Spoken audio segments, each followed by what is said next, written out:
Brothers and sisters, you're tuned into another episode of the Gospel of Malcolm X podcast. I am your host, Brother Eric. As always, it is my pleasure to be back and in the studio with you once again. I like to take the time out, as I always do, to send my love and appreciation to all of the listeners and supporters of the Gospel of Malcolm X podcast. It is for you who I do this show for. So, today's topic, we're going to be talking about the Diddy situation. Unless you've been living under a rock, you're well aware that there's been a lot of accusations hurled at one Sean P.DIDDY Combs, accusations of sexual misconduct, and apparently, according to Homeland Security, there's a sex trafficking investigation underway. And that sex traffic investigation involved 2 warrants that were executed on 2 of his homes, one in Los Angeles, one in Miami. And the Los Angeles location is going to be coming up a bit as we delve more into the topic of today's show. One thing I always talk about on this podcast in terms of not just me doing the research, but I also like to teach my listeners how to do research of their own. And one of the things that I do when I'm doing research, one of the principles that I apply is a simple cliche. And that cliche is about birds of a feather flocking together. And so I'm going to be covering a couple different topics of this. A couple of different subjects on this topic. But we're going to be talking about some of these birds that are flocking together. And so we know that in the past, I've talked about Tariq Nasheed and him saying different sideways things about the Malcolm and Elijah situation. And you can tell how he sides with Elijah and in Elijah's accusation of sexual misconduct, even pedophilia, according to some. Like I said, Leon Muhammad did a podcast over on Barbershop Conversations in which he talked about not only factually Elijah's sexual misconduct with these young women, which he was proven to be their father, even though initially it was denied and or he wasn't taking care of the children, which is why they had to file paternity suits against them in the first place. And Malcolm was a part of them filing those paternity suits. But after he was killed, those paternity suits were subsequently dropped. Either way, that's neither here nor there. But like I was saying, in that situation, we saw Tariq Nasheed, or we've heard in the past, him coming to the defense of Elijah Muhammad on this particular subject. And so it was no surprise to me that he would come to the defense of P. Diddy on this subject. And then the accusations here against P. Diddy, we know that he settled a lawsuit, which some people say he may have paid upwards to $30 million. So if there wasn't any truth in the lawsuit, I doubt he would be willing to pay $1 million. But once the details of that lawsuit were made public, he settled the lawsuit upwards to possibly $30 million, somewhere in between. I've heard low estimates like 8, 15, up to $30 million. The person that filed that lawsuit, Cassie, was his former partner. They had a long-term relationship. And she was given a lot of information and support from another one of his former partners, Kim Porter, who is the mother of his children. And you'll hear a lot of things about Kim Porter and their situation that I won't go into here. But if you do your own research, you'll hear a lot about the relationship between Diddy and Kim Porter. So paid a $30 million lawsuit.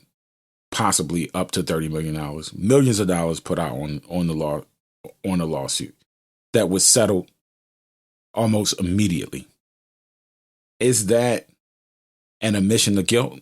Not legally, no. However, I think it's an indicator for sure, if we use our common sense, that where there's smoke, there is likely fire. There's some indication there. So we have to take that for what it is. After that, more lawsuits came in. And if you guys would like, email me and we can go through the entirety of the Lil Rod, pause, no Diddy. The Lil Rod lawsuit, we can go through in details. Because the details of this particular lawsuit, some of which we will be discussing today, but I just won't be reading the whole thing. The details of this particular lawsuit, I believe, is what actually brought the raid onto Diddy's homes. Because in the Lil Rod lawsuit is where he talked about Diddy handing out guns. Is where he talked about Diddy shooting somebody in the studio. Is where he talked about sex trafficking. And that lawsuit actually identifies Diddy's organization as a criminal organization. It was almost, if you read the contents of that particular lawsuit, it was almost as if Tyrone, I forget the name of the attorney's last name, but I know that the attorney's for Lil Rod, his first name is Tyrone. And it was almost as if he wrote that lawsuit like he was drawing up some notes for a prosecutor. And so I believe it was from that lawsuit that those raids came on to Diddy's homes. Not necessarily the Cassie one, even though Cassie is said to be cooperating with Homeland Security in their investigation of Diddy for sex trafficking. Now, we've been hearing these weird rumors about Diddy from the 90s on. These rumors and all of this stuff, quote unquote rumors, are not new. We know that a young man, Notorious B.I.G., went out to Los Angeles at Diddy's insistence, was under Diddy's watch, and lost his life out there. After it, he wasn't really even supposed to. I mean, technically, he was where he was supposed to be, according to divine law and providence. But officially, he was supposed to be in London. But at Diddy's insistence, the Notorious B.I.G. was in L.A. and attended the party, which, according to some people that were around, he had no intention on going to. And according to Gene Deal, who was out there with them, Diddy hadn't partied with them up until that night. So we're going to get into the Tariq Nasheed thing first. I'm going to talk about some of RIZZA Islam's, some of his comments on the Diddy situation that to me would indicate support for Diddy, even though it's by omission. And we're also going to play a clip from MAINO, who showed some support for Diddy. I'll talk some about Fat Joe, who he just tried to play the 50 and say that he wished this would all go away. And then the meat and potatoes of the episode, I feel like, is going to be the part where we cover the discussion about the head of security for the Nation of Islam. I mean, not the Nation of Islam. He is affiliated or affiliates himself with Nation of Islam and Nation of Islam teachings, but he actually is the head of security for P.DIDDY, And he's the former head of security for Michael Jackson and was Michael Jackson's head of security at the time that Michael Jackson died. One Faheem Muhammad that we'll be discussing. Faheem Muhammad is the head of security for P. Diddy. And like I said, he was the head of security for Michael Jackson at the time that Michael Jackson died. When you check out his Instagram page, first thing you see, besides a picture of him, is a quote. "The black man is God, Elijah Muhammad." So this is Elijah Muhammad and Nation of Islam teachings tie back into this yet again. Yet again. When I heard the name Faheem Muhammad, I knew that there was something to it. And so we decided to put together a little bit more information on it. And don't be surprised if this Homeland Security thing shows up with Faheem Muhammad's name coming up again, because if I'm starting to develop interest in who this person is, either he's already known and not being talked about, or he will be known. So, like I said, I'm going to go ahead and jump in with the Tariq Nasheed thing. And this is going to be some of his comments on the Diddy situation. All right.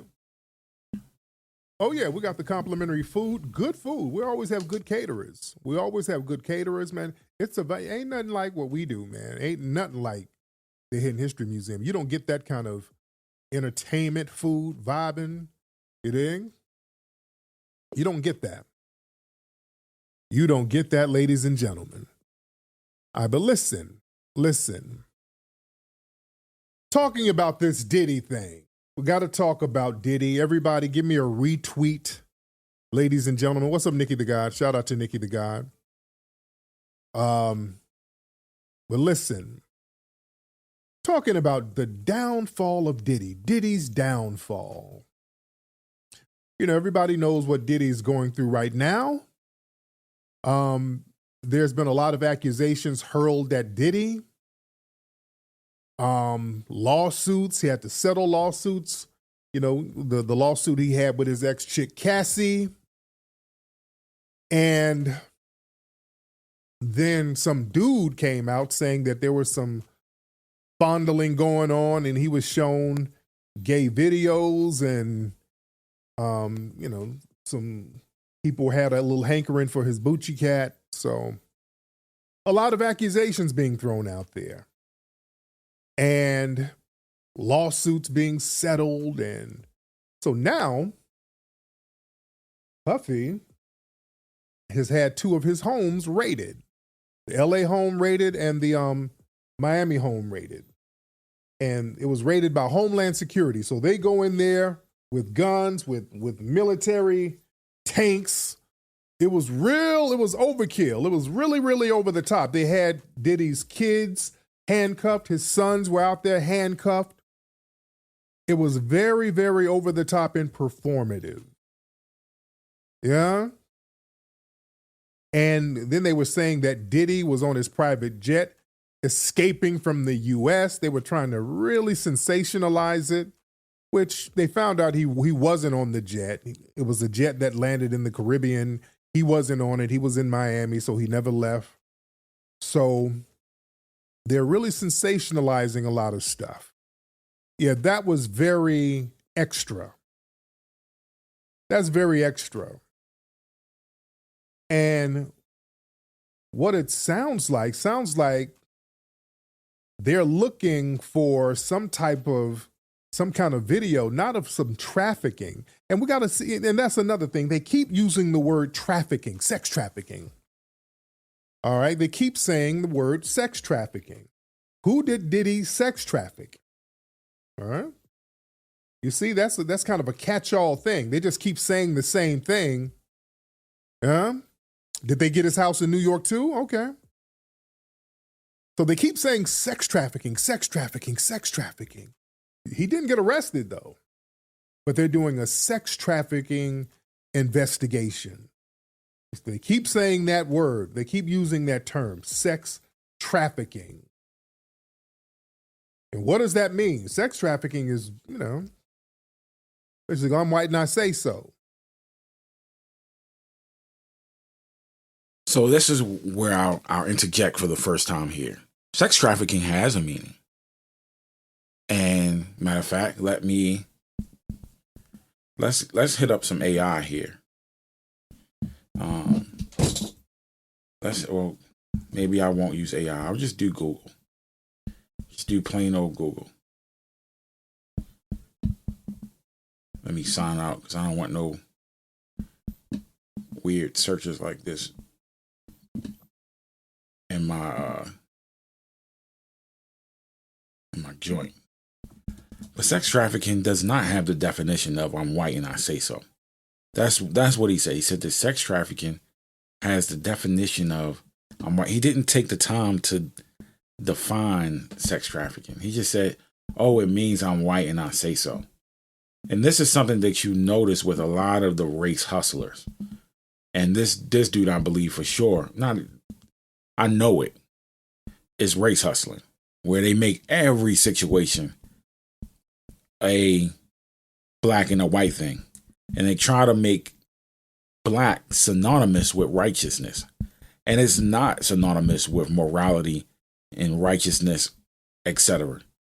It's 100% better to be moral and to be upright in your character and discipline and to do right by others than it is to be black. And as great as being black is, and if you could be black and have upright character and have a standard of morality, that's even better. That's why the show is called The Gospel of Malcolm X, because it's based around one Malcolm X who had character, who had discipline, woke up at 5 a.m., had a family, faithful to his family, faithful to his wife, just an honest man completely.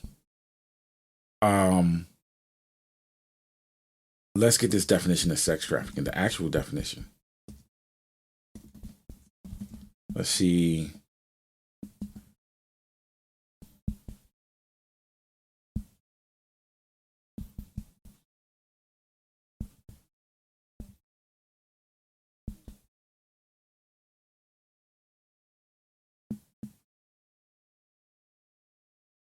So we went to the FBI website. Sex trafficking, when individuals are compelled by force, fraud, or coercion to engage in commercial sex acts. That means commercial, meaning for money. Sex trafficking of minors occurs when the victim is under the age of 18. For cases involving minors, it is not necessary to prove force, fraud, or coercion. So, and it deals with human trafficking, labor trafficking, domestic servitude, all of these other types of things. So, sex trafficking actually has a definition. So, one of the complaints, specifically the Lil Rod complaint, he talked about Diddy flying in these sex workers. Cassie talked about Diddy hiring sex workers to have sex with her while he watched and, I don't know, received some form of pleasure from this. I don't want to get too graphic, y'all.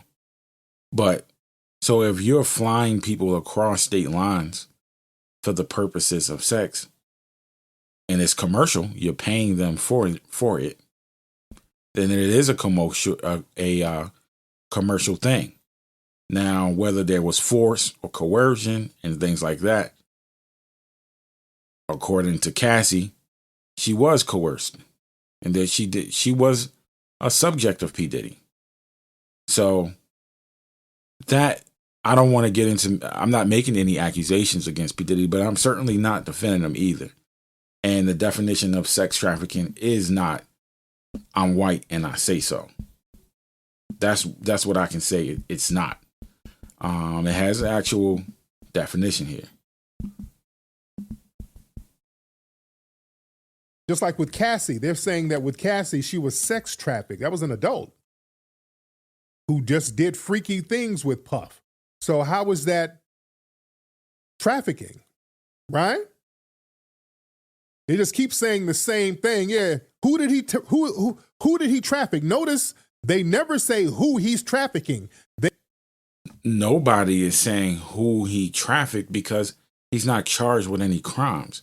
They're investigating crimes. So why would anyone say who he was trafficking during an investigation stage when all we have is the information that have been made in these several lawsuits by complainants, some of which he has settled, or at least one of them we know that he has settled for a dollar amount in the millions.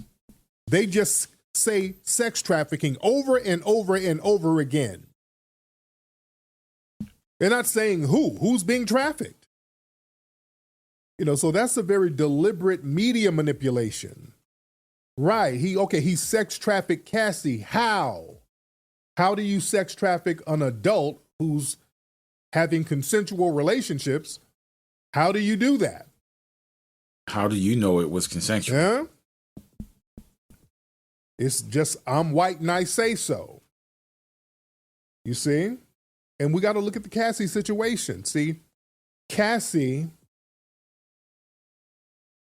aesthetically is a non-white person, but in the system of white supremacy, they'll use a proxy if it's for the purpose of getting at a black person, especially a black man of means. They'll use. So now he is racializing Cassie's abuse because she's not what he deems FBA. And we've talked about this bullcrap term on the show before and how this thing is a way to divide people of African descent. Because if we were united, people from the Caribbean and Haiti, etc., and also from the continent of Africa, the power that would be behind that, and all the things that we have to offer each other from our unity. So people like this operate, are agents of division, so to speak. Operating as agents of division in order to sow seeds of division into the community to prevent unity. Because what would be the positive thing about promoting these differences of African people who have so much to teach each other, so much to learn from each other? My interactions with people from other, I'll refer to it as tribes, from Jamaica, from the Virgin Islands and Trinidad, and I have some friends from Guyana. I have some continental African friends from Nigeria. I've known people from Ghana. I've known people from Kenya.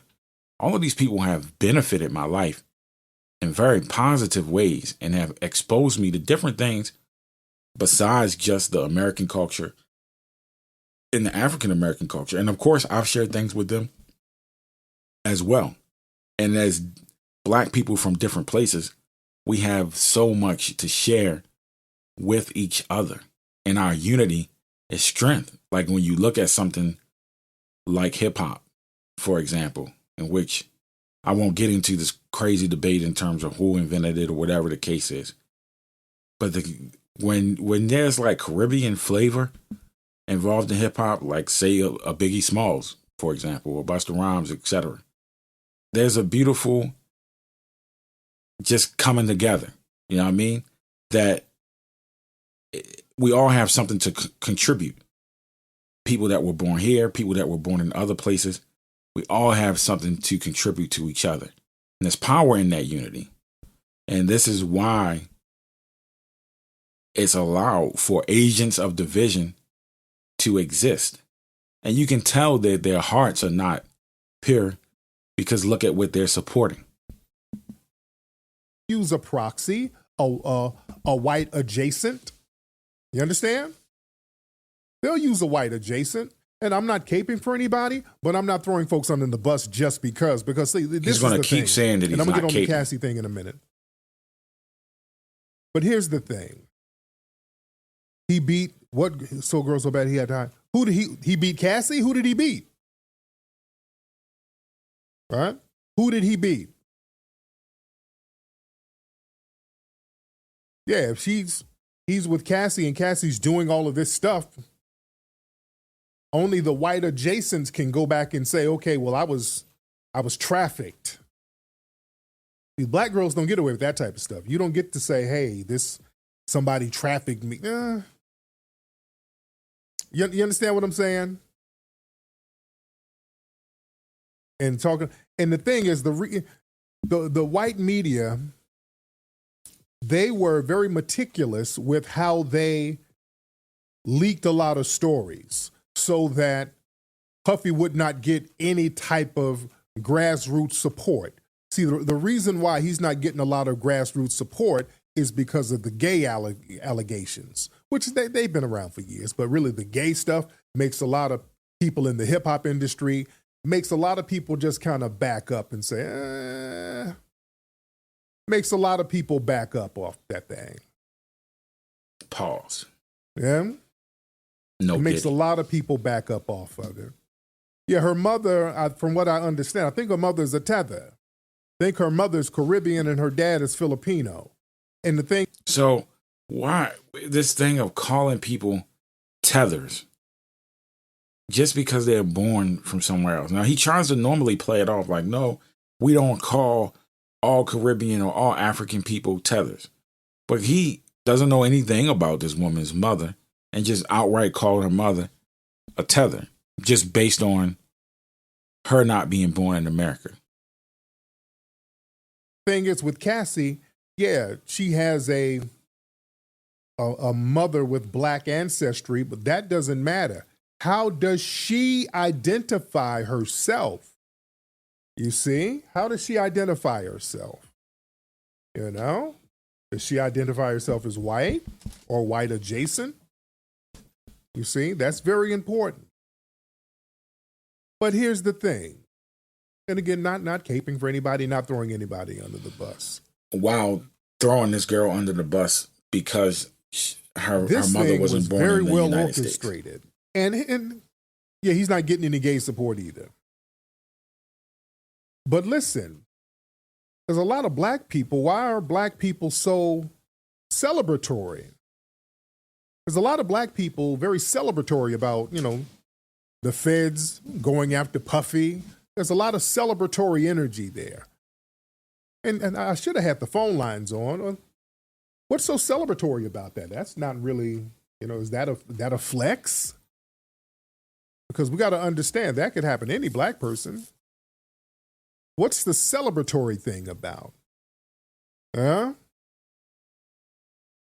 And again, I'm not caping for Puffy. I'm not caping for Puffy at all. But the thing is, I think deep down, there's a lot of black folks who are celebratory about it because you see a very wealthy black person get brought down to your level. You understand? I think a lot of people kind of get off on that too. And this is the thing why, and these are lessons here. These are lessons here. Wait, somebody said he abused MF for 30 years. Who? Who did he abuse? And what proof do you have that he abused people? Oh, man. What proof do you there's have? Plenty of people that have written whole books. Mark Carey wrote a whole book called Dancing with the Devil, outlining abuse, etc. If you just look at the artists that have been affiliated with Sean Diddy Combs. We start with Biggie, who was not receiving the money he should have received, subsequently taken out before he was even able to release a second album. Mind you, he was only alive for one album on Bad Boy, and he did not live to see the release of his second album, which was released March 25th, 1997. Irony of ironies that it was March 25th, 2024, that these raids were descended upon Puffy's residence. But if we look at Craig Mack, who joined a cult, and we look at Loon, who became a Muslim, The guy that sung the song "Whoa," Black Rob, died of health issues. We look at G. Depp, confessed to a murder that had taken place nearly 20 years earlier. It was a complete cold case, but his conscience was so screwed up that this man walked into a police station and confessed to a murder that they had no evidence tying him to. And recently, after these raids were descended upon Diddy's home, G. Depp just came home from jail. Now that, to me, is no ironic thing in terms of this man who voluntarily, because of, I guess, the stress of the music industry or whatever, walked into and just confessed. And now that person is coming home and Diddy is coming. But there's, and look at the situation with Sean. I almost forgot about Sean. There's plenty of people that were abused. Mary J. Blige was affiliated with Diddy. And according to Gene Deal, she made a remark one day about sucking a lot of D's in order to be in the industry, in order to have her spot in the industry. This is a person who people call the queen of R&B or whatever, making a remark about sucking D's in order to be in that queen spot. I'll see if I can find that clip from Gene Deal while this loads, just so you guys, just to have the facts there. But it's crazy. A lot of people coming out saying stuff with no proof. Yeah. Who did he abuse for 30 years? We've heard a whole bunch of stories. A lot of stuff has never been corroborated. Yeah. Let's be real. Let's stop with all of that. Let's low key. There's a lot of secret contempt that people have for well-to-do black people. We got to be very honest with that. Yeah, you can sit here and say, it was the abuse. All right, so he's making this a social thing now about getting your paper. And this is something that they'll make it a black thing, but these people prioritize money over being black and over being righteous. I'm going to see if I can flip through this Nickelodeon was kid everything, story, but that more. So that way I can find this one clip and then we'll get back into the Tariq Nasheed interview.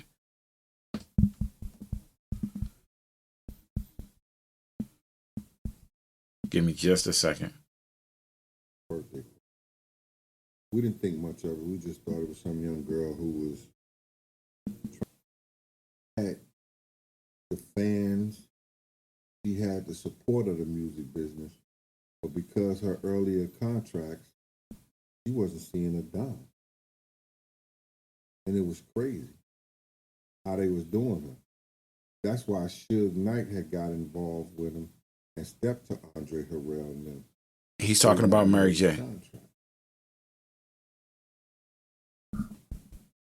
Yeah, big bag, Suge Knight stepped to Andre Harrell and them and wanted to straighten out Mary's contract.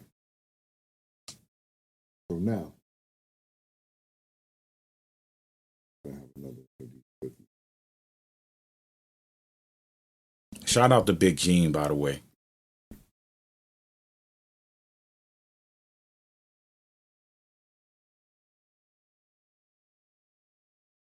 Straight up crack.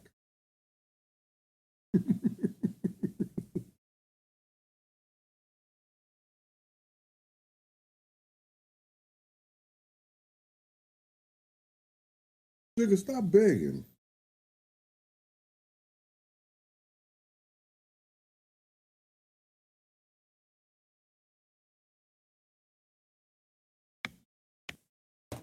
Give me a minute.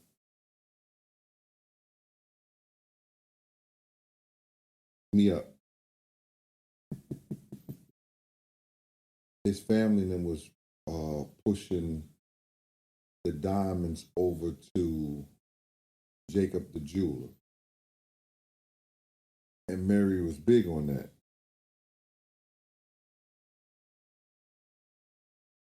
Anyway, lot of, oh my God, I guess there's allergies around here. And Sorry Mary for was skipping big on around, it. y'all.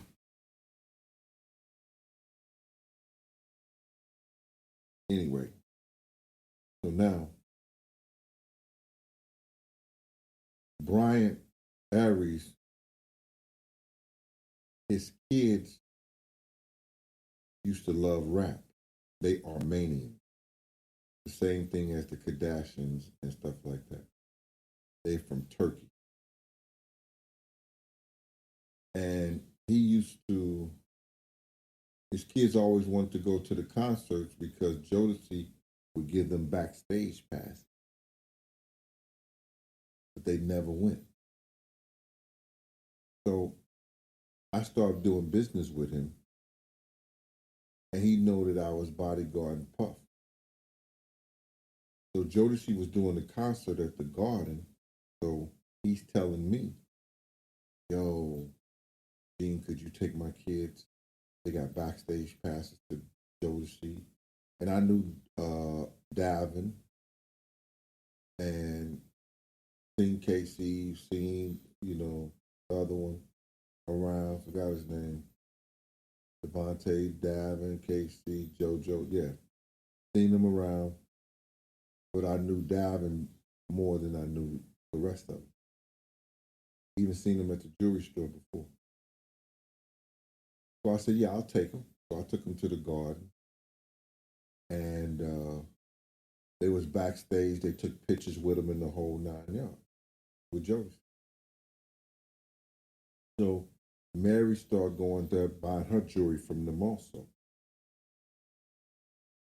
The day I took them to that concert, the kids, when I got home, when I took them back home, the mother and father wasn't there. So I told them to go in the house, and I stayed in the driveway with my car lights on, and I waited for them. They was about like 2 hours late. They came on like 2 hours later. But they didn't know the concert was going to be over with that quick, and I was going to get them back home. So I waited. The dude literally fell in love with me, man, because, he was like, nobody would have did that for his kids and all that. But if you put your kids in my hands and I'm bodyguarding them, I'm going to put them right back in your hands as well as how you gave them to me. So I wasn't going to leave that house until I see that their parents was there. And that's what I did.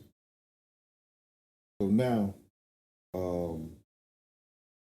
like I said, dude fell in love with me. So I was out at the jewelry store whenever he had a problem.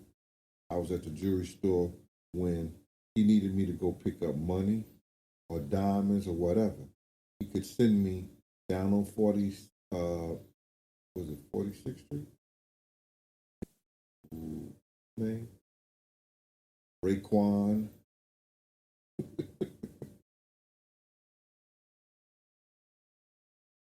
At the jewelry store. They were real fond of each other.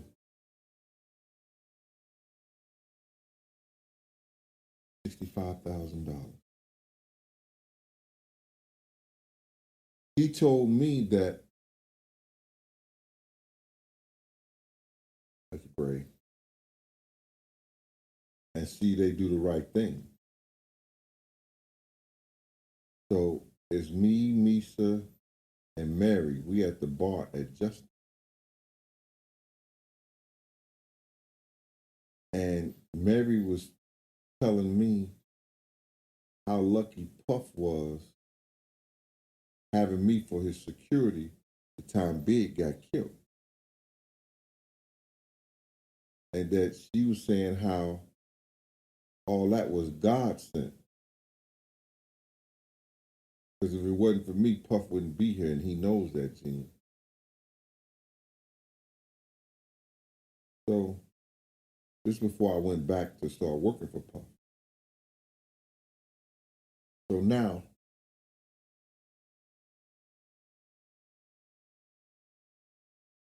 Misa went somewhere, and she was going down. I think she went to the bathroom, and I don't understand why Mary didn't go there.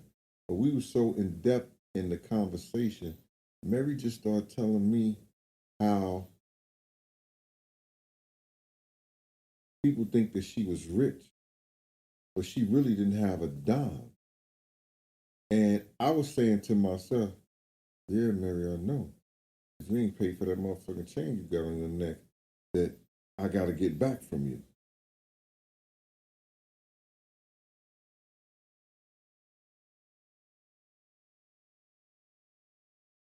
So I told Kirk Burroughs to tell her that the guy who owns that chain got people following her that's going to try to take the chain from her. All along, it was me.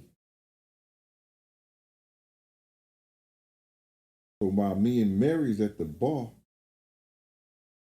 she started talking about how people think that she's rich and she doesn't have the money that people that she should have. She don't have the money in which a person of her celebrity status should have. Like, just say, like, look at Beyonce. You know Beyonce is rich because of the business that she went through and how she took care of her business. It's a whole different business now. And these young persons in the game, they know it. Back when Mary was coming through, they didn't know the business.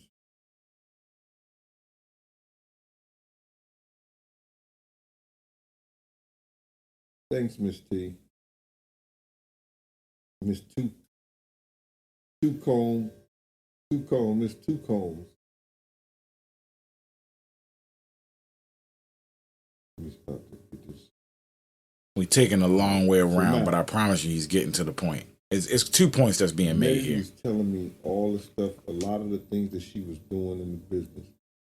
And in the interim, that whole conversation, she just came out and she said, Gene, I done sucked a lot of dicks in this business.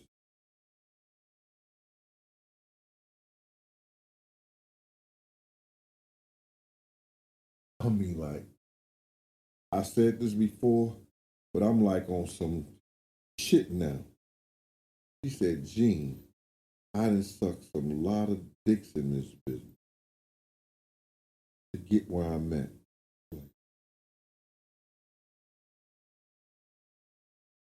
At that time, I'm young, dumb, full of cum. And in my mind, I'm saying, don't stop now, Mary. Not saying I had a shot or I would have had a shot. But that's what went through my mind. I'm just being honest with you.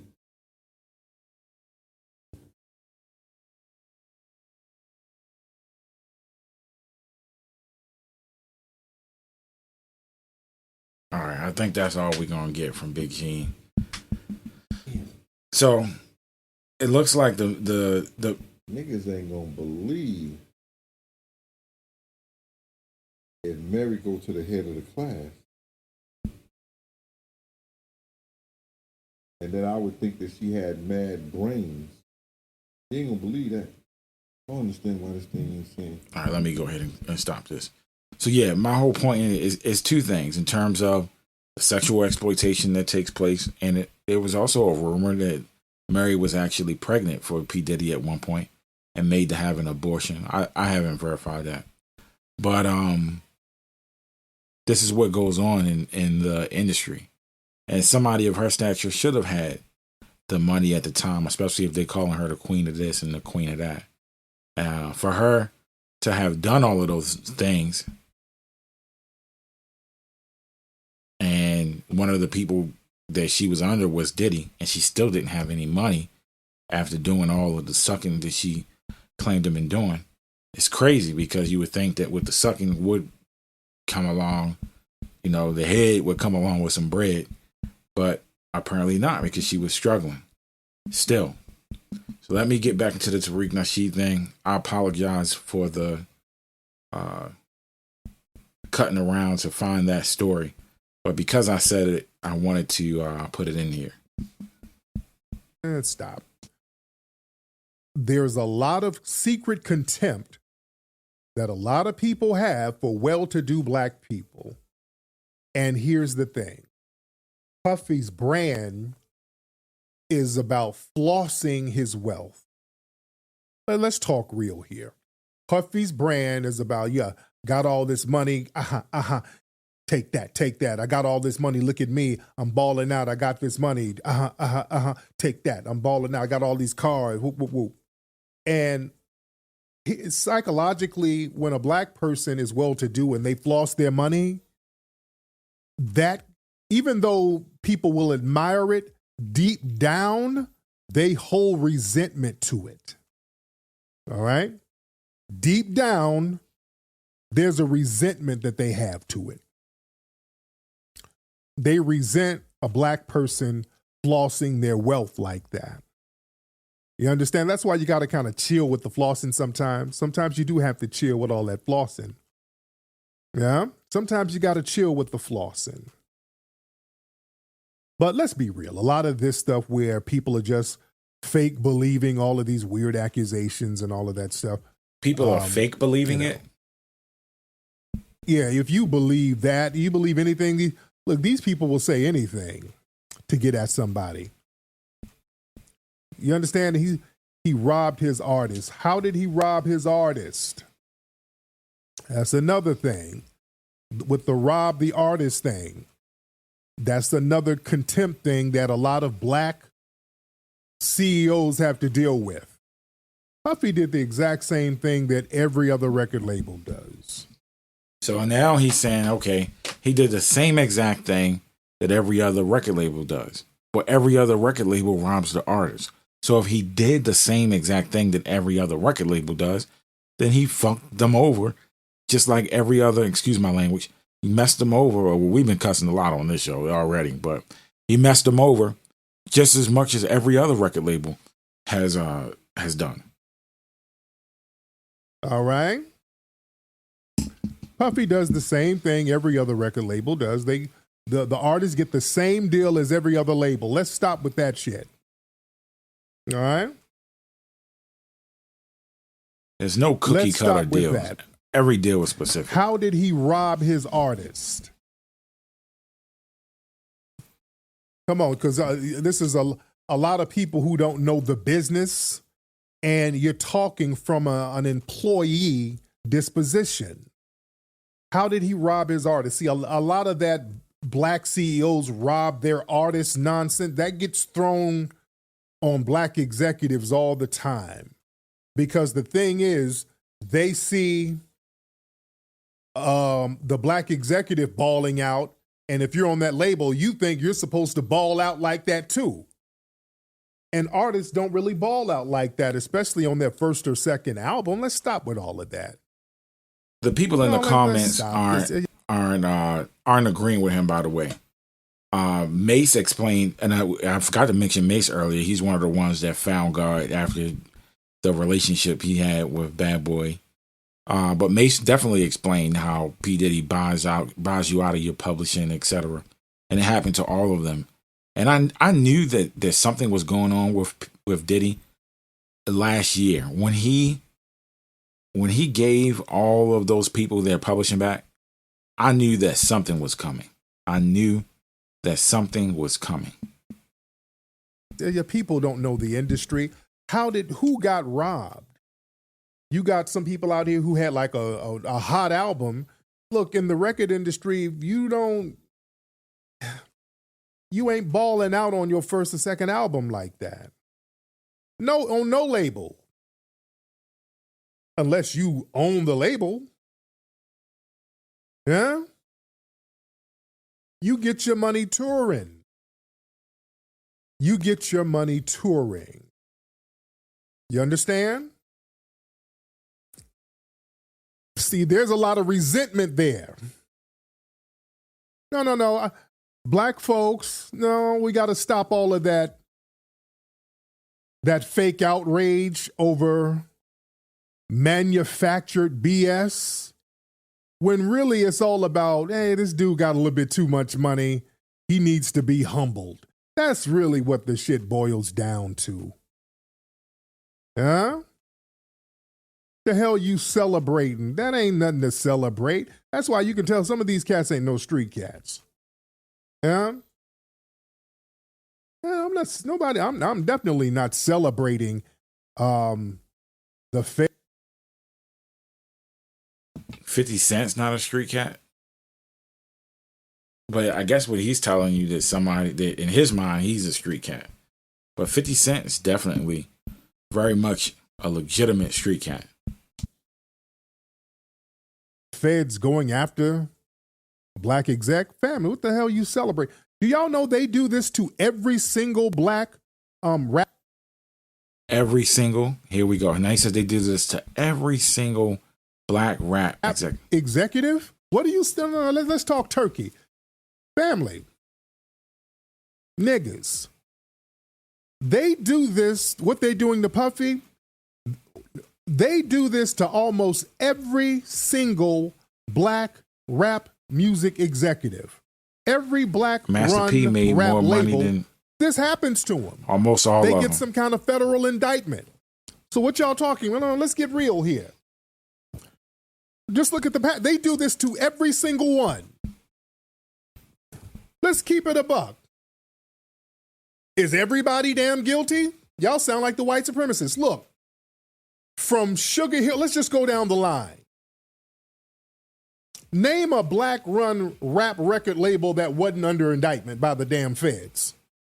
Name it. No Limit. Sugar Cash Hill Money Records, the first one, was under some federal indictments. They had some federal stuff going on. Sugar Hill Records, the very Death first Row was one. never federally indicted. Hell, Rap-A-Lot Records, Jay Prince. They've been going at the feds been on his ass for years. Dude, Ruthless. You know what they were doing with Ruthless? The FBI was sending them letters. They were investigating them. They were investigating the radio stations that were playing NWA's records. My man Greg Mack from K-Day told me the feds would go up there asking about Eazy-E and everything. Cash Money. Come on. What indictment Luke happened to Records, Cash Money? Luther Campbell. You saw the federal indictments he was going through. Def Jam, Russell Simmons. Russell Simmons is out of the country now. They just served him with some papers. They went over there to Bali to serve him with papers. Come on, let's just. Def Jam also was not federally indicted, and Russell Simmons, I don't know about him. He may have gotten served recently, and of course he's had some accusations against him, and I'm not defending him. But I believe that was also after his stint in music. He might have already sold the company by then. Let's just look at the pattern. Let's look at the pattern here. Death Row Records, Sugar's in jail. He wasn't They've been indicted. investigating Death Row for years, talking about RICO this and criminal enterprise, but they never, the companies that make money with Death Row, the white execs, how come they don't get investigated? How come Suge and them guys, they all in jail, but the white execs don't get investigated? Who's making the bulk of the money? So in terms of Russell Simmons, Murder he Inc. sold. He actually sold Def Jam in 1999. So these accusations against Russell Simmons came much later. Murder Inc., they put themselves in bid with Supreme McGriff. So they were targeted because of their relationship with Supreme McGriff. But I agree with the point he makes about why the white partners never become a part of any of these RICO cases or whatever. But you see that these white partners are a part of these lawsuits. And so they kind of distance themselves. These white partners aren't necessarily partying with these people directly all the time or in the studio when the records are being made. They're just kind of funding it, and it's like a legitimate business for them, and it would be hard to put them in an indictment. But I predict we may start seeing some of it happening, but we're starting to see them included, in a lot of these lawsuits. We see this over and over again. Now what? YSL, Young Thug and them guys are on trial now. This happens all the time. That was also not a federal That's why indictment. I ain't about to celebrate that. That's not no victory. All of them get in. This happens to all of them. Does it happen No to Limit Jay-Z? Records, right? No Limit. Those twins, Cain and Abel. I think that was the name. They got indicted for something, and the feds were trying to get them to get an indictment on Master P. Where's that? Hold on, let me show y'all something. I'm glad you brought No Limit up. Hold on. They've been doing this. Yeah, No Limit. You just go down the line. All right, hold on. Where's it? Right here. This is an old article here. Let me show you guys this right here. Cain and Abel claim the feds tried to use them to get to Master P. This is from 1999. This is a 1999 article. So yeah, they were trying to, let me see, part of an ongoing investigation, narcotic kingpin, So yeah, they were investigating. The feds were on No Limits bumper. They never got raided. That's why I don't. They were on that bumper. I don't celebrate that. But they never got raided, and I don't really think that black people are celebrating. Now, the motherfucker's guilty. I mean, the justice should be served. But some of this stuff, cat's a little bit too celebratory for me. You're a little bit too celebratory for me. That ain't really nothing to celebrate. Yeah? I'm not celebrating none of that stuff. And, I'm not caping for anybody, but Wild caping. No, I'm not celebrating when the feds are running up in people's houses, handcuffing their kids. What's that about? Yeah? Yeah, Homeland Security, really? Family, listen. The white supremacists, man, you better understand these folks are all about get back. You know what I think? There's a few things I think this is about. And I think they probably got something on Puffy. Puffy probably got some tape somewhere, some higher ups or something. But what I really think, the reason why they're getting that Puffy. So he's dropping some truth nuggets here. This part is true in terms of him allegedly having tapes or whatever the case is, or the suspicions. I won't say it's true. I'll say that this is being more honest in terms of what he may actually have. And then he said they may actually have something on Puffy. So he knows that something is up. So why are you defending it and saying, oh, well, what proof do you have or whatever? When he just said himself, this contradicts everything else he said. Well, who did he abuse and what proof of it did you have? He just said, I think that they got something on him. So this kind of contradicts everything else he was saying. But he's going to get into another interesting point of why Puffy's house of cards may be crumbling down. Yeah, Homeland Security, really? Family, listen. The white supremacists, man, you better understand these folks are all about get back. You know what I think? There's a few things I think this is about. And I think they probably got something on Puffy. Puffy probably got some tape somewhere, some higher ups or something. But what I really think, the reason why they're getting at Puffy, I really think they're getting at him. Recently, Puffy was a part of a lawsuit. Puffy sued some very rich white people. All right? Puffy sued some very wealthy white people, the people who was putting out his Ciroc, that liquor giant, Diageo, I think that's the name of it, Diageo. Puffy was in a lawsuit with them. Y'all got to understand how the game works out here. All right?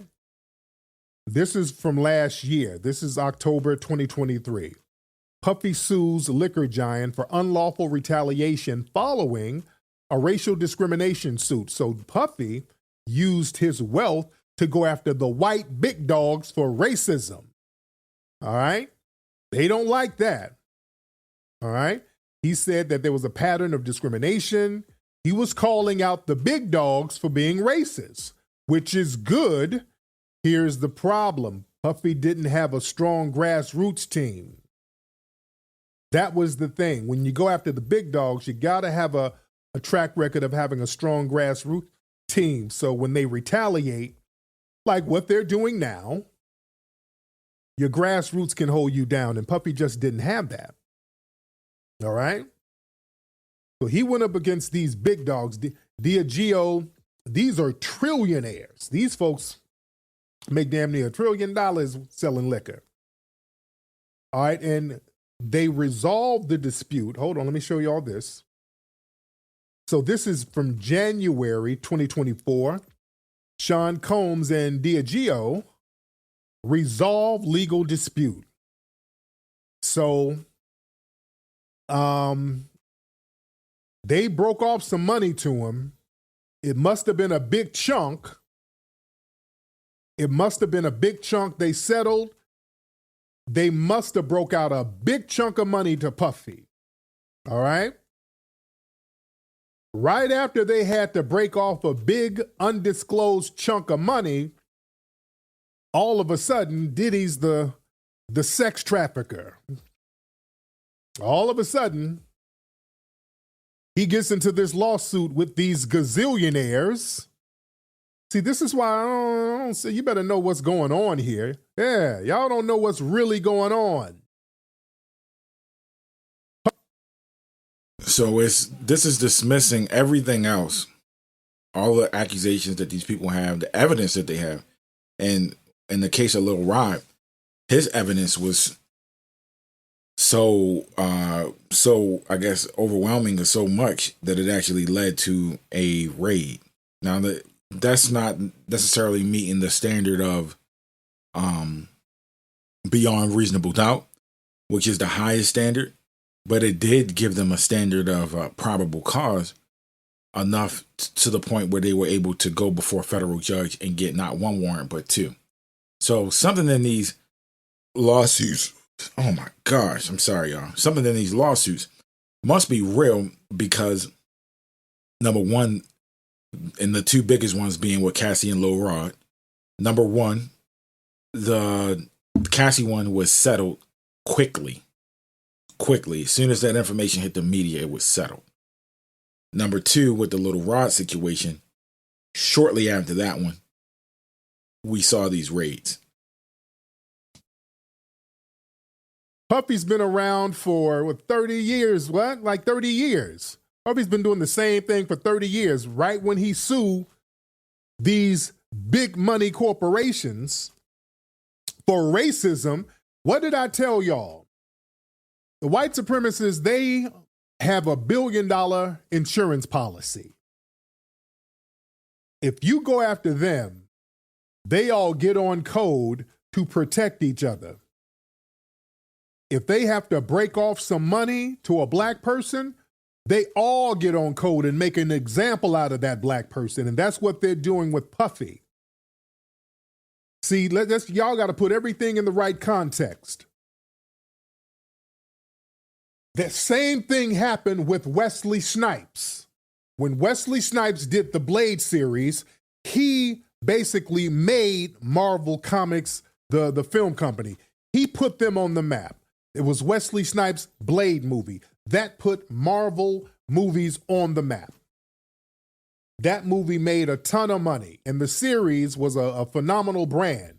Then they started to try to etch him out of his own brand.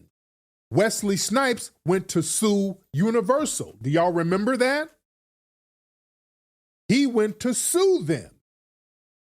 And everybody knows and I was all the way that's in a my no-no. feelings. I don't You don't go suing the big dogs because they'll retaliate, even if they're in the wrong. Yeah, they're wrong, but they will retaliate. Like, damn, look at all that ass. So he went to sue Universal, rightfully so. what I was going to say is that, all of a sudden, hey, you know Wesley got tax problems and paternity suits. They threw a whole bunch of weird allegations. You got a black character. They were saying it was tax problems and it was all these women who were supposed to have babies by him who were making him take weird paternity tests all over the place. All right? Thought of it. Then he gets locked up for some damn taxes. Yeah? The white supremacists, boy, they believe in retaliating. And these big money corporations, boy, you better believe they're clicked in with the media, law enforcement, politicians, These are big money people, family. And the people who own that Diageo liquor, they own like fast food restaurants. These are like gazillionaires. These are the big dogs. So you got to ask yourself, if these are the big dogs and they got all of this going on, you know, and it's just so unrighteous and so wrong or whatever, why is Puffy doing business with them in the first place? Why is he clicked in with them in the first place?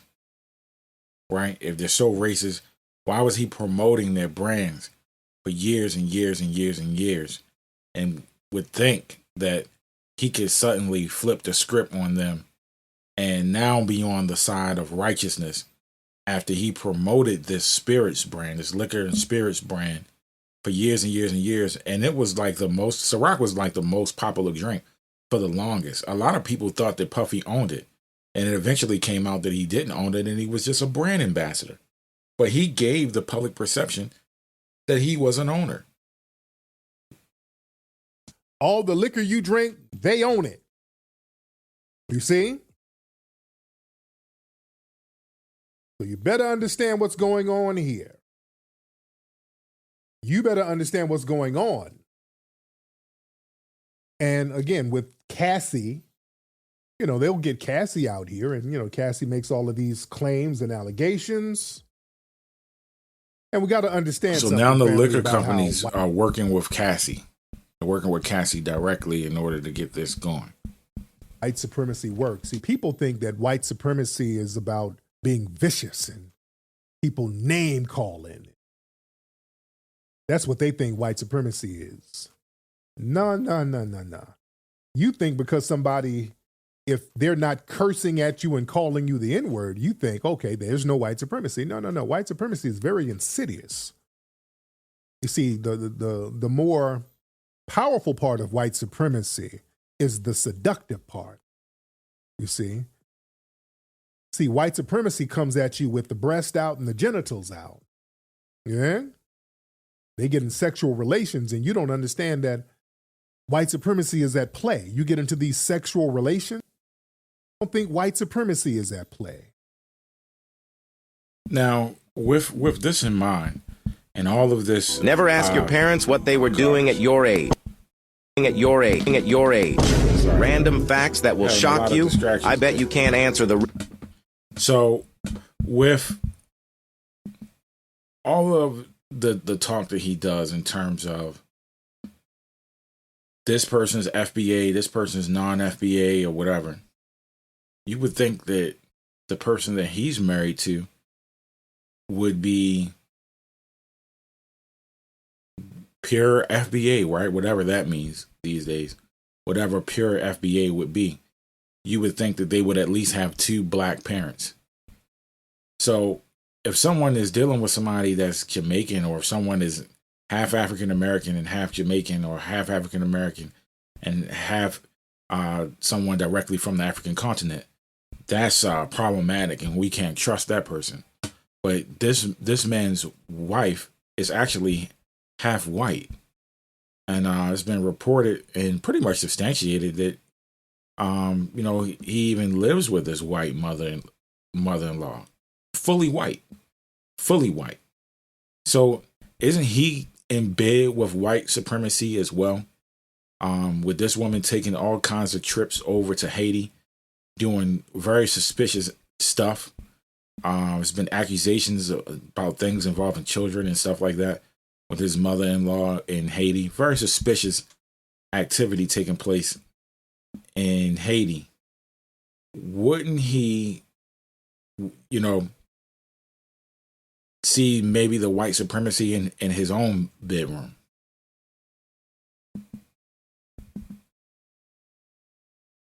With some of these exotic others who are kind of black, but not quite.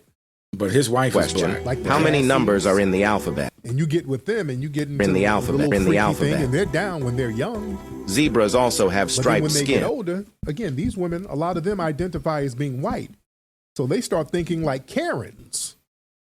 Yeah, and hey, you're like that black person that was doing real freaky stuff with me, you know, he kind of made me do it. Yeah? So I'm going to need a bag. You know, Rosie Perez kind of has that kind of vibe. She gets older and all of a sudden she starts talking about how she kind of felt violated on the set of these black movies, yeah? She gets her a white zaddy and she starts talking like a damn Karen. Yeah?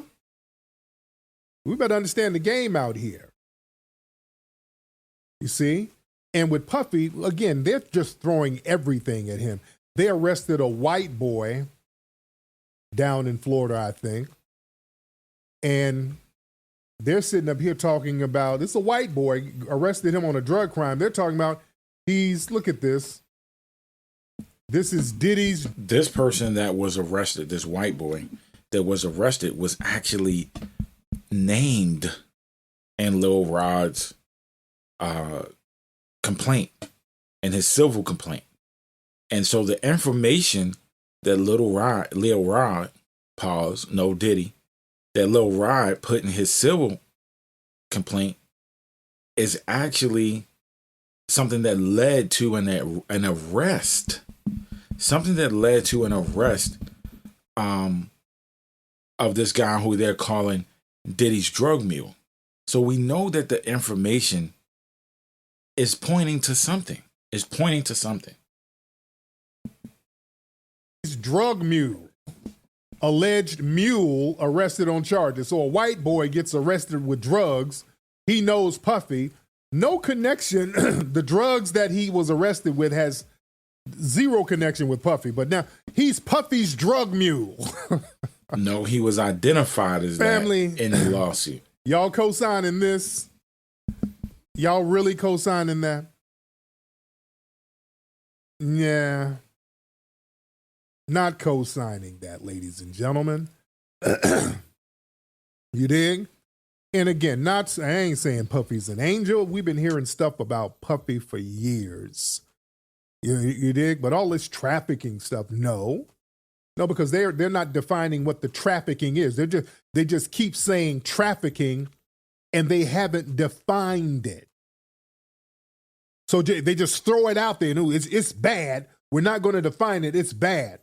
But what the hell is how are you defining trafficking? You know? Like Eddie Griffith said, a black man, they don't let you get out clean. You know, they're not going to let you get out clean. You dig? And the thing is just black people with the celebratory thing. Come on now. What's that really about? What's that really about? Y'all ain't doing that because you care so much about how much money Craig Mack got. Stop all that. All right? Stop all that. And some of it is tethers, too. Some of these tethers, we got to be very clear because a lot of people go back to the division. Hateful-ass tethers. Back to the division. Love to see an FBA black person get taken down by the feds. Oh, the tethers love that. You know? You understand what I'm saying? So, yeah, they got this white drug mule. They're just it's just all over the place. They're really doing a media smear campaign. And I'm thinking that all of this is really stemming from that lawsuit. They don't like when a black person, when you make money, you're supposed to sit your ass down and chill. When black people get a lot of money and then you start calling out people's racism, then they get on alert because that becomes contagious. You dig? That becomes very contagious when they see a black person who's wealthy and then they're going after the white supremacists. Oh, they got to bring that person down a taste. They got to bring that person down a taste. Right? So, yeah, they ransacked his house out here, and then you got to be very, black folks, you better understand, you don't think that could happen to you? All right? So they got to make an example. They got to get the big Negroes and really make an example out of them. And let's be real. A lot of that, yeah, he got what he supposed to get because that's easier to say than, damn, I feel powerless. Because deep down, let's keep it a buck tonight, ladies and gentlemen. Let's keep it a buck. that makes a lot of black folks feel powerless. In the back of your mind, damn, if they can get him, oh my God, they can get me. If they can get him with all of his money, because people think money is you get money, you can cloak yourself with money, you're going to be safe from white supremacy. You understand? And when you see them getting that puffy, it's easier to say, well, yeah, they sure did what they supposed to do. He got what he deserved. It's easier to say that than to say, damn, we're all vulnerable.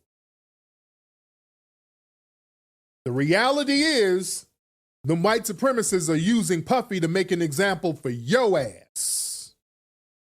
To let you know, hey, if we can do this to this dude who has $300 million or however much, just imagine what we can do to you. And there are several other black billionaires, some of which Tariq would, I don't even believe that he really believes this stuff. I would say he would fake identify them as tethers, because I really don't believe in his heart of hearts that he even believes this FBA philosophy that he's kicking. I really don't believe that he actually believes it in his heart of heart. And that's what I think that's even more shameful about it, is that this is like a ploy to create an identity, to create an enemy. It's a psychological thing where you create an enemy and not just have the enemy just be white supremacy. It's these tethers, it's these immigrants, it's blah, blah, blah. This is a very psychological cult type practice. And if you ever engage with his followers, I left one comment over there criticizing the crowdfunding that he does for his movies, because he's been crowdfunding for every movie he does. And at a certain point, if you're making millions and millions and millions off of your movies, then you take your profits and you invest in the next movie. We don't see Paramount and whatever movie company, Tyler Perry, let's say, putting up a GoFundMe every time Tyler Perry needs to do a movie. Now, maybe he needed to do a GoFundMe for the first movie, but now that Tyler Perry has earned millions and millions of dollars from making movies, you don't see him doing a GoFundMe or whatever, the Kickstarter, every time he needs to do a movie. He puts up his bread, or he finds an investor. That's what businessmen do. Not just rely on donations every time you need to do a project. That's not business. And yeah, that's not business. That's just a way to guarantee that you don't lose any money, because all of the money that's been put up is from donations. Whereas if you put up your own money and it flops, then you might lose some money. If you get an investor and it flops, then they might lose some money and you might not get any more investors. But those are the chances that businessmen take. And a lot of times in the black community, we allow cult leaders like this to use the people as a bank. I even heard Farrakhan say in a speech that his bank is the heart of the black people, of the black man, or I'm paraphrasing, but something to that degree. That was his bank. No, if you need a bank, go and get a loan. The black people's heart is not your bank. Working over there at Popeye's Chicken, little Negro. Oh, okay. Puppy surely is guilty. Well, he's up here trafficking people's all them drugs and doing all that to Cassie. I see some eyes bucking. Oh, I see some eyes bucking. It's easier to say that. Huh? Let's keep it a buck. You don't know, you ain't fooling nobody. So all of that's just game. All of that's game. And I'm pretty much done with that. So let me go into... I'm gonna get MAINO next, and then I'm gonna read a quote from RIZZA's Instagram.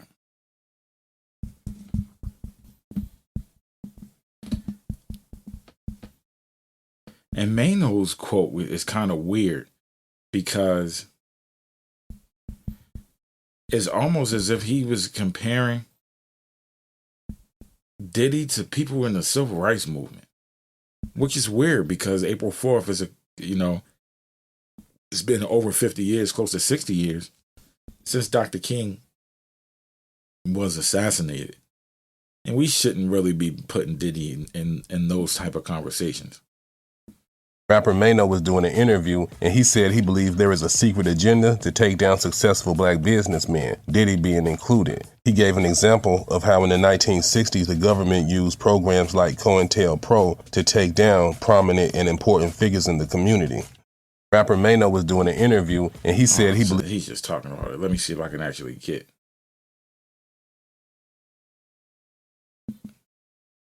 the actual interview. So that was the headline there. That's not me defending Diddy. I ain't in a position to defend Diddy. I'm just saying, I'm just saying in general. Mm-hmm. I'm not quick to just run left when everybody else is running left.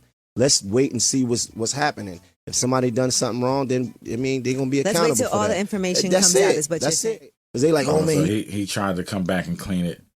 So he went to go clean it up. But let's see if we can actually find the original. Look at these humans. Just walk.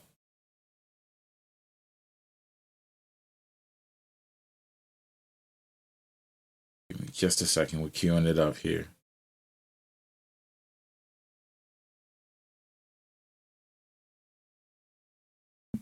Juices, starving yourself, all of those are now a thing of the past. If you're looking to lose... Oh, boy.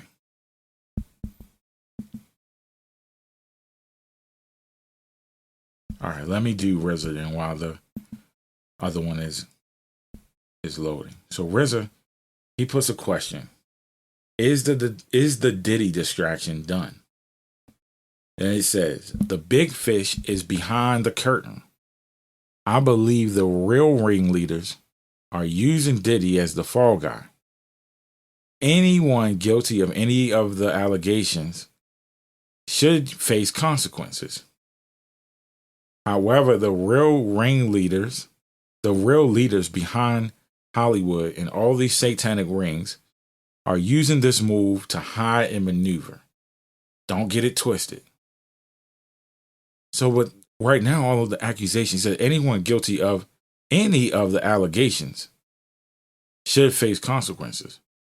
Well, all of the allegations have been made against Diddy. They aren't being made at the quote unquote real ringleaders. And you notice how him and, first of all, these guys are business. They're in bed together, metaphorically, that is.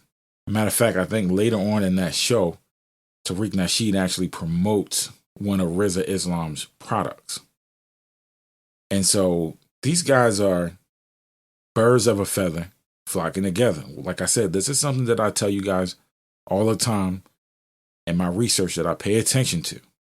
And these guys are birds of the feather. And he's not outright supporting Diddy, but he is. But he's doing it in a sly way to say, oh, the real ringleader is whatever. And this whole Diddy thing, he said, is the Diddy distraction done? So now it's a distraction. And I got to read a comment from someone. It says, every time something happens with celebrities, I always hear it's a distraction. I've been hearing it's a distraction for years, but no one ever says what the distraction is. And I got to read another quote. This is the most intellectually lazy, weak-kneed, morally paraplegic response I can imagine. Here we have a black man who is routinely celebrated as the emblem of black excellence, found to be involved in a massive list of crimes from rape, sexual assault, domestic abuse, attempted murder, actual murder, homosexual assault in the form of anal and or rape, the systemic trafficking of minors, and distribution of hardcore drugs, cocaine, ecstasy, liquid cocaine, mushrooms, ketamine, etc., to underage girls. The overwhelming evidence in the form of civil lawsuit documents, audio recordings, photographs, interviews, stories from victims, and just basic intuition tells us that these are more than mere allegations. Yet you use the slippery language in an attempt to minimize and deflect from his crimes, and even go to describe him as a quote-unquote fall guy and a distraction.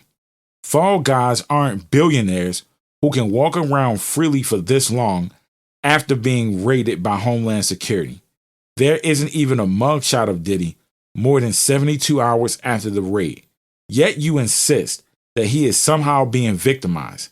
He isn't a fall guy. He's an accomplice. That person really, goodness gracious, they wrote the heck out of that. So let me see if I could get back into the MAINO thing. It looks like MAINO he didn't like the smoke he was receiving from from the people. So it looks like MAINO went and he cleared his up, but I still got to play what the original was because he made some comparisons and was talking about COINTELPRO and civil rights leaders. So he gonna have to eat the criticism, but at least he went back and everybody cleaned up. in this business was going to Diddy parties. We just was at a Diddy party at the Ned. That was crazy. Now all of a sudden, nobody talking about going to a Diddy party. What, like, you ever been invited to a party or any party? Like, every top chick that was from the city or Philly or everywhere was there. Like, I mean, it was a party. I think y'all reaching with some of the shit y'all talking about. It be the that be so delusional, never been invited to no party, never had access to no party, running around talking about, don't let me find a picture of you in a Diddy party. Shut up. It's fun. Listen, Diddy had a party at the Ned recently, like a couple of months ago when they dropped that album. That was a good party. I don't know what you're talking about. Well, if Homeland Security is reaching, like, y'all just go for anything. But listen. So somebody responded because he said, y'all just out here reaching. So he's making it like it's internet gossip. And somebody in the comments said, hey, I guess Homeland Security is reaching. Sit back and watch what happens then. That's all I can tell you. I ain't here to say one. I'm not here to go one way or another. You talking about parties that y'all over here talking about parties and events that y'all never was invited in.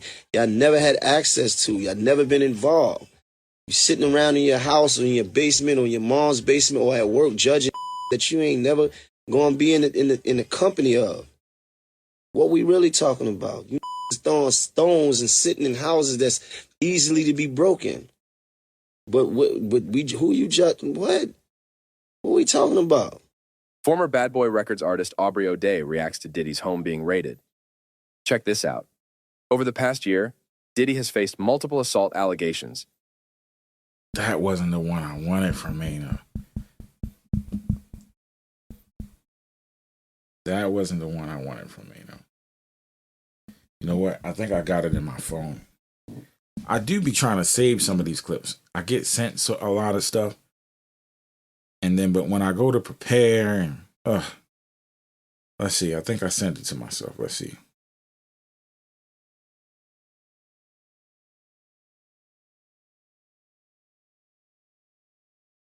Stevie J, of course, came out. Here we go. This is the one I wanted from MAINO. I'll just play it from my phone. People making these accusations. You got some dude named Lil Rod. First of all, that producer should be a pause on his name. Like, nigga named Lil Rod. Like, that's pause. Do you think it's like a agenda to destroy popular? This is what I'm saying. And if you know anything about, the 60s, and I hate to get all like this, but if you know anything about the 60s and what they did with black leadership and all that, these were some of the tactics, right? To destroy you. Basically, they divide and conquer, like J. right? J. Edgar Hoover. There you go, right? So COINTELPRO, what they would do was they would put out misinformation. So who are they dividing and conquering? Because they aren't putting out misinformation. Cassie made a lawsuit for millions of dollars, and Puffy agreed to pay her. Lil Rod made a complaint, and subsequently, from his complaint, Homeland Security raided 2 of Puffy's residences, one in LA and one in Los Angeles. But trust me, I feel like New York somehow is going to be more involved in this story. It's going to be more involved in this story as time goes on. I feel like New York, listen out for New York as in regards to this. But here they're making COINTELPRO. This is an insult to Black Panthers that were killed outright. Fred Hampton at 21, killed outright. Bobby Hutton. So many, Malcolm X, of course, we know was targeted. And legitimate Black leaders that were targeted. This is not somebody that's out here selling alcohol to Black people you think is woo, woo, woo. COINTELPRO, what they would do was they would put out misinformation, have us looking at each other, right? They sending out letters and sending out things saying, this one talking about that one, this one got caught doing this, right? Mm-hmm. And it keeps us disorganized, right? And also propaganda, which is fueled through the media, is a tool that's always been used. Media controls the mind. This is what I'm saying. So I'm not quick to jump at what everybody else is running towards. Like, because if you ask the average person, it's like, what you think he did? He's like, I don't know, he did something. I don't know. Like, you know what I mean? He was sex trafficking. Oh, right, what's sex? Like, they got to give me a clear definition of what sex trafficking is. So you saying he was what? He was making people sell their body? Like, I don't understand. Is it underage? Like, it's not clear to me. Mm-hmm. So I'm not jumping in that. So certainly all of these Black men are so revolutionary and so concerned about COINTELPRO and what was happening in the 60s and bringing the Black man down. And then they also have no idea what sex trafficking is either. But they know about COINTELPRO in the 60s and all of these tactics to divide and conquer people or whatever. But this definition they have no clue about, though. So let me get into our last leg, what I think is the most interesting leg of this segment, because this once again ties back. Oh, 2 things before I get into that last leg. There was a person that called in to one of Tariq Nasheed's shows, and he asked him about his name. He said, "That's a Muslim name. How did you get that name?" He said he gave it to himself. Very interesting. That means that his mother didn't give him that name. So what name did his mom give him? And how come he's never honest about what his birth name is? I came up with it. I don't believe you, man. Let me rewind it just a bit. Goddamn ads. Let's see. Yeah. I've been listening to you for a minute, right? Yes. Are you Muslim? I'm not. So he's not Muslim, but somehow he got a Muslim name that he gave himself. Why? You got a Muslim name, bro. Yeah, that name could be perceived as Muslim. So how do we go back in time to tell that? Where'd you get your name from? Well, I thought of it. I came up with it. I don't believe you, man. I think you're Muslim. Well, what's his FBA name? How do we know? Because he's always asking people, where's your mother born? Where's your father born? Were they born here? Well, if he wasn't born with the name Tariq Nasheed, that's an Arabic name. Are Arabics tethers? And are Arab people, are they tethers? People of Arab descent, Pakistani, Afghan, Iranian, Iraqi people? Are they tethers as well? And if they are, then where you get an Arabic name from? That's not an FBA name. Okay. If I was a Muslim, what would that mean? Nothing. Okay. So why would I lie about it? But that doesn't make you a foundational American, would it? Okay. Your logic makes no sense. Okay. Let's reel it back. Okay. So your troll attempt is already failing. So okay, he said his logic makes no sense, but let's see if he explains why the logic makes no sense. Because what's your original name? Now, what part of South America are you from? South America? Yeah. I'm from Atlanta, man. No. What part of South America or Asia are you from? What part of Africa are you from? Are you Nigerian? No. You answer me, bro. No, sir. I'm here to ask questions. No. I'm here to get answers. Now we know that we know you're a tether. What part of Tetherland are you from? I'm here to ask you questions. You brought me up, man. No. Why are you? I'm from here. I'm a foundational Black American. Nah, I think you're Nigerian, man. You've been hiding for some time. I've been listening to you. Now, what part of either Asia or Central Africa are you from? No, you tell me, man. I'm here to ask the questions. No, this is not the immigration office. We don't do that. No, you're clearly from. I can hear your accent. It kind of has an Asian kind of vibe to it. Does it? Yeah, but I hear must flakes falling down over the phone. So you might be Ugandan. I don't know. Nah, I'm just fucking with you, man. I love you trolling. I'm just fucking with you. I'm here just.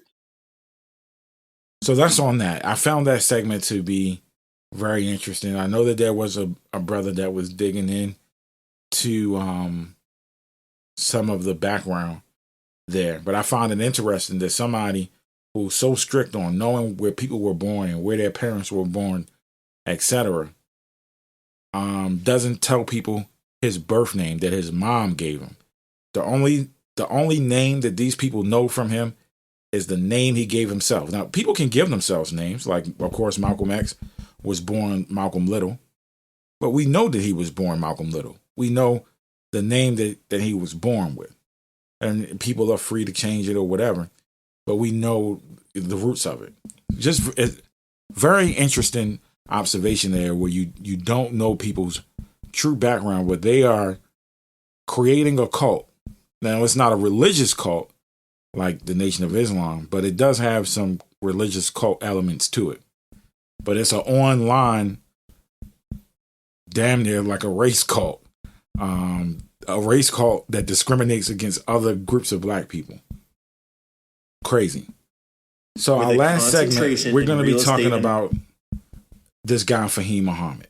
Faheem Muhammad, head of security for Bad Boy, former head of security for Michael Jackson at the time that Michael Jackson died.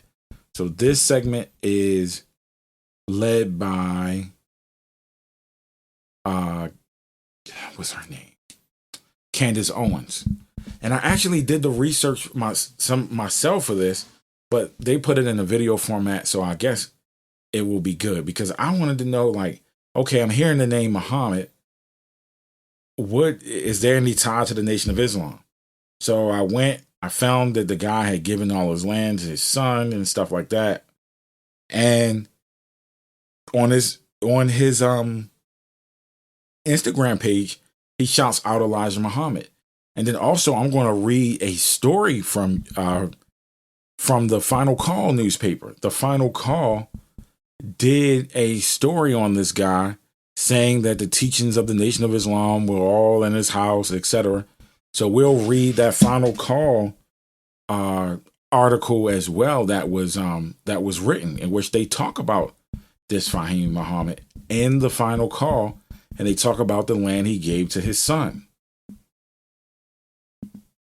All right, so within those docs, and this is where it gets relevant, there is one man that is named as being the person that can do the cleanups, right?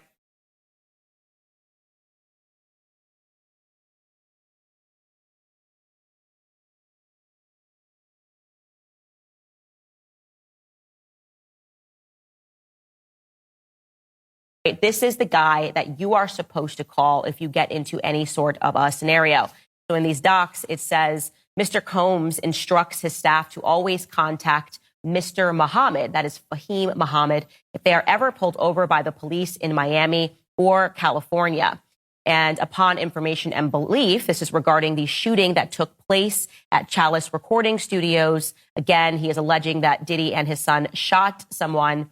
And after that shooting, the documents say explicitly that Mr. Muhammad spoke with the LAPD after G was shot at the recording studio. The LAPD was in the recording studio and witnessed the blood in the restroom, and they went with the bogus claim that the shooting of G occurred outside of the studio. This was all thanks to Mr.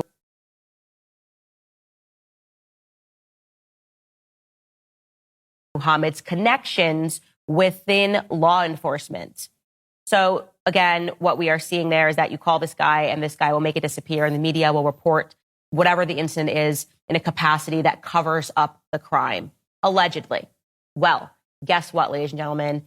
The cleanup guy, Mr. Faheem Muhammad, was also on the scene when Michael Jackson died. So I want to introduce you to and allow you to listen to Ian Carroll. He's an independent journalist that is investigating everything that is going on, and he explains that connection that Faheem has with Michael Jackson. Take a listen. So this new lawsuit just came out that shows tons of evidence that P. Diddy, Puff Daddy, has been running a sexual blackmail operation very much like Jeffrey Epstein, but in the rap and music industry for basically 30 years. And in that lawsuit, we learned that his head of security while he's running the sexual blackmail ring is this guy named Faheem Muhammad, who before working for Diddy was the head of security for Michael Jackson when he was only 21. And he was one of the first people on the scene when Michael Jackson died. And before we go to Michael Jackson, the most important part of the Diddy case to bring across is the fact that the record executives at the very top knew what P. Diddy was doing. They were attending the parties with underage girls where they were spiking drinks. They were deeply involved in Diddy's personal life, and all evidence points to them supporting his operation, or at the very least turning a blind eye to it. So yes, this is obviously huge. It's also potentially terrifying. And now, if you want to be rational and use the rational side of your brain, you just go, okay, well, this could just be a coincidence, right? Like Faheem Muhammad, he is in security. And yes, he obviously is high up in security. He was providing security to Michael Jackson. He happened to die on his watch. Big deal, right? Big deal. Well, I think that would lead us to the question of who exactly is Faheem Muhammad, because that's kind of a big first job to have. You're 21 years old and you're protecting the king of pop. What exactly are his qualifications? Let's go back to Ian Carroll and his reporting. And now, here's the best part. Check this out. This is in all of his bios, by the way, but we're pointing it out now. In 2008, Faheem graduated from Sacramento State University with a Bachelor's of Science degree in Business Administration with a concentration in real estate and marketing. Okay? Do you realize what's wrong with that yet? Anything coming to mind? When did Michael Jackson die? June 25th, 2009. Jackson died from cardiac arrest caused by a propofol and benzodiazepine overdose, caused by his doctor, apparently. Hold up. Hold the phone. Pause. Why is a dude who just graduated college last year with a business and real estate degree the head of security for the king of pop, for Michael Jackson, the most famous musician of all time? Yeah, that is remarkably suspicious. And if we had a media that was interested in actually presenting the truth and not just propagandizing on behalf of the state, they would probably explore and look deeper into who this character is. But of course, that's not what the media does. Instead, they are meant to convince people of certain narratives. And like I said in the past, I've been a victim to that. I was obviously very young when everything was going on with Michael Jackson, and I believed the media, which is why I was kind of stunned to kind of go back and revisit the Michael Jackson case. And Ian has extensively unpacked that, revealing, and I did not know this, maybe perhaps because the media wasn't interested in telling us the end result. But yes, the FBI raided Michael Jackson's home. They poured through hours upon hours of the video footage that he had, other materials, documents that were in his house, trying to find this connection to Michael Jackson and potential child abuse. And what ended up being the result was that they could not find a single shred of proof that Michael Jackson had abused any children. And yet, despite this, the media convinced us that he was a pedophile, or maybe they didn't convince you, but they definitely did a good job convincing me that Michael Jackson was a pedophile. And to be clear, maybe it's perhaps the lack of evidence that was ever uncovered, Michael Jackson was found not guilty of all of the charges that were brought against him. All right, so within those docs, and this is where... All right, so very interesting here. I mean, and that also, like I said, P. Diddy hasn't been charged with any crime. So, I mean, that leads some credence to that narrative, but the accusations that have been made are just a lot more strong than the stuff that was being hurled at Michael Jackson. So let's see here. I got one or two more clips about Faheem. I really need to stop digging for shit because when I dig for stuff, I find things that make me feel uncomfortable. Now, I know you know the man on the left and the man on the right, but do you know the man in the middle? The man in... This is Faheem Muhammad. He is the head of security of Diddy, who used to be the head of security of MJ the year he was unalive. And I'm saying he was unalive because that's how I feel in my opinion. That's right. This is a young Faheem Muhammad testifying in court the day Comrade Murray was put to trial for Michael Jackson's death. That's right. Comrade Murray was giving CPR to Michael Jackson when Faheem Muhammad walked into the room. Now, my question is, how did you become head of security of Michael Jackson with no damn experience? Muhammad graduated from Sacramento State University with a Bachelor of Science degree in Business Administration and with a concentration of real estate and marketing. And not even a year later, Michael Jackson is unalived in his home. So how does a man with no experience whatsoever become Michael Jackson's head of security? No one has a fucking answer. Now remember, in the current case right now, with Rodney Jones versus everybody, Mr. Combs continuously made it clear that he had power in the music industry and in law enforcement. He also stated that Mr. Combs made it clear that his head of security, Faheem Muhammad, Mr. Muhammad if you're nasty, had the power to make people and problems disappear. This makes you want to think, don't it? Now, an example of this man's power is the night that G was pow-powed at the studio. Now, that night, G was allegedly pow-powed by somebody in the studio. According to a lot of eyes, it was Diddy and his son that he was seen with last. But when the ambulance came and the LAPD came, they talked to Mr. Muhammad for hours and no charges were filed against anybody. And I do mean nobody got hit with a charge. Now, when Tiffany Red came out to everybody and stated that she was filing a lawsuit as well, she said it was impossible for somebody to run from outside to come inside to say somebody had been pow-powed in the street. Because Tiffany Red had worked at that studio. She said it's impossible for somebody to run out from the streets into that damn studio because the studio is locked up. You have to put in codes. You have to sign in. You have to go through security. So how was this man able to wipe that shit clean? Now, when I was looking for things on Mr. Oasis, I found Faheem Muhammad, Director of Security at Combs Enterprises. This is what I found. But no security stuff before this time. He's also a co-owner of Oasis Investment Group, which Muhammad claims is a multi-million-dollar group. But I don't think that's where he acquired his money. And remember when this was going viral, a black man gives his son 40 acres? That was Faheem Muhammad. And look who tweeted it. Look who reposted it. Diddy did.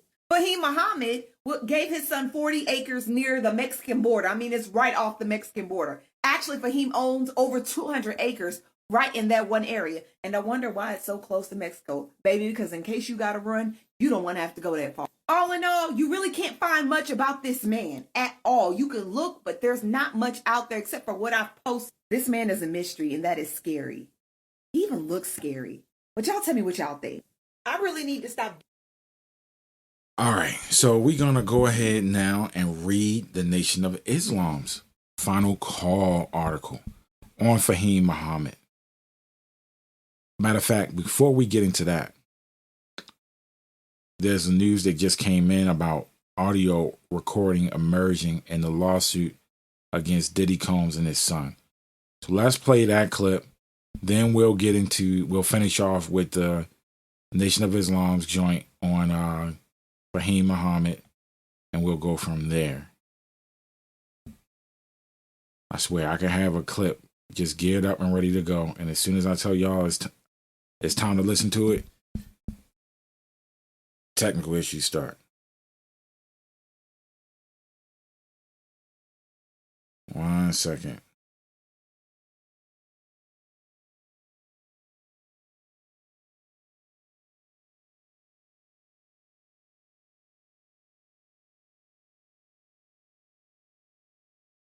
All right, here we go.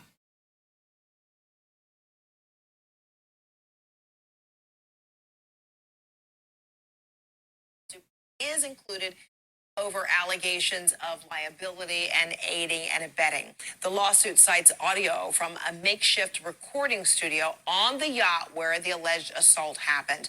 This is the latest in a series of lawsuits filed against the rap mogul and businessman. Both men, father and son, deny the allegations against them. CNN national correspondent Camila Bernal joining me live with details on this. Camila, what more are you learning? Hey, Fred. So in this audio that CNN has listened to, you can specifically hear the accuser who alleges that she was being forced to take this tequila shot that she believed was laced with drugs. And in the audio, you can hear her asking Christian Combs if she was being drugged. And he answers, take the shot. Now, just to put things into perspective, the accuser was a crew member on the yacht. She was a bartender, and she says that shortly after this incident with the shot, she says she was cornered in a room. She says things became aggressive and physical, and then says that Christian Combs forced himself on her, and then says that it wasn't until another employee on the yacht came into this room that the abuse that she is alleging in this 31-page lawsuit stopped. And she says it only stopped because that person came into the room. Now, I want to read part of what the accuser's attorney is saying right now. What he's saying is defendant Sean Combs turned what was sold as a wholesome family excursion into a hedonistic environment. It resulted in an unexpected increase in workload for her and for her colleagues, as well as unwanted exposure to unlawful drug use, sex work, and general chaos. Now, why are they naming Diddy in all of this? And it is partially because he was leasing that yacht. Now, he is not accused of sexual assault, but he is accused in this lawsuit of liability and aiding and abetting because he was the one renting the yacht. Now, his attorney, or actually the attorney for both men, also speaking out and denying these allegations, saying this. This complaint is filled with manufactured lies and irrelevant facts. We will be filing a motion to dismiss this outrageous claim. Again, they have continued to say that this is something that they will fight, that they are innocent in all of this. So we'll have to wait and see how this plays out in court, if it gets to court, or if it gets settled at some point, which has been the case with a previous lawsuit. But again, we'll have to wait and see what happens as Diddy and his son continue to say they're innocent, and the victims here continue to say that they were sexually assaulted, Fred. And so while Combs isn't accused of sexual assault in the lawsuit, he has been accused of a range of sexual misconduct in other separate lawsuits. How might that play into this? Yeah, as I mentioned, one of the lawsuits was settled, but there are others that are currently pending, right? And so there's a lot of the details that we've learned, and attorneys say that there's audio and video of these alleged crimes, or at least some of this stuff goes back to 91, 1990, 2003. Now, the Lil Rod stuff is 2022 and 2023. You know, Casey, of course, was with him for a long time. But 91 and 1990, we going way back with some of this stuff. I'm not saying that these people aren't telling the truth, but they're going way back. Crimes, you're seeing some of those cases there. The one with Cassie was the one that was settled, but there are other ones that we'll still have to wait and see how they play out. And of course, we all saw just last month as Diddy's homes in both Miami and Los Angeles were the target of a federal investigation, and we saw that all play out on video last month. But again, it's important to point out that Diddy continues to say that he is innocent. They said this was a gross overuse of military level force, and they say that he is innocent and will continue to fight to defend his name, Fred. All right, Camila Bernal, thank you so much. They didn't even play the audio, so how is anyone supposed to know if that's really Christian Combs on the audio? Because they didn't even play the audio. So I don't know. This story is kind of weird. I guess it's titled okay because it says audio emerges or whatever the case is. But without actually hearing the audio, not that I know what Christian Combs sounds like, but somebody would know what he sounds like, and they would be able to, you know, confirm or whatever. But if they do legitimately have Christian Combs on audio, then they might want to go ahead and settle that one, because that lawsuit might turn from a civil thing to a criminal thing, like they saw with the Cassie thing. So just leaving some of these lawsuits out here. Yeah, I mean, that one, the Cassie thing, he didn't waste no time. He didn't waste no time with getting that one. As soon as that story hit the public, he ended up getting that taken care of. I guess he's trying to be more careful with some of these other ones. But the Lil Rod thing seemed to be bringing forth fruit. All right, let me get back to the Nation of Islam and Faheem Muhammad story, and then we'll go ahead and close out. So this is an article. In order to find it, I'll see if I can tell you guys what to look for.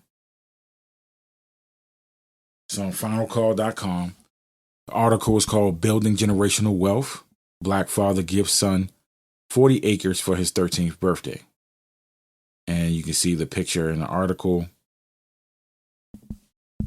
with Faheem Muhammad and his son in there standing on their land. Generational wealth was a foreign concept to Amina Muhammad when she was struggling as a single parent with 3 children. Toiling to make ends meet, one day she had an opportunity to build a home. That home changed her family's life. Her son, then a young Faheem, witnessed his first of many real estate transactions. For his namesake's son, recent 13th birthday, the father gifted him with 40 acres. While it seemed the natural thing for Faheem Muhammad, now an entrepreneur, to do, the gift reached national attention because of its rarity.